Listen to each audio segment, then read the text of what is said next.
আপনারই বাড়ির পাশে কিছু লোক আছে, আপনারই খাবে, আপনারই নিন্দে গাবে। আপনারই বাড়ির আশেপাশে কিছু লোক আছে, সাধু সেজে থাকে। দেখলে তারে যায় না বোঝা যে আপনার কিছু বলবে। তাদের শরীরে থাকে অ্যালার্জি। অ্যালার্জি না পারে কোনো ডাক্তার ভালো করতে, না পারে কোনো কেউ ভালো করতে। এটা সেই অ্যালার্জি। আপনার গীবত না গাওয়া পর্যন্ত তার অ্যালার্জি ভালো হবে না। তো আপনার বাড়ির পাশে এমন কিছু লোক আছে, তাকে অ্যালার্জি কোনো ডাক্তার ভালো করতে পারে না।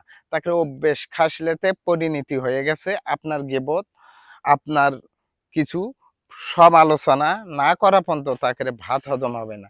এইরকম ধরনের আপনার বাড়ির আশেপাশে কিছু লোক আছে, একটা বাস্তব, যে ডাক্তারের ওষুধ খেলেও অ্যালার্জি ভালো হয়, কিন্তু আপনার মন্দ কথা নিন্দে কথা না বললে তার অ্যালার্জি ভালো হবে না। তো এই ধরনের বেশি দূরে না, আপনারই বাড়ির আশেপাশে এরকম রুগী বহুত পড়ে রয়েছে, এটাই বাস্তব।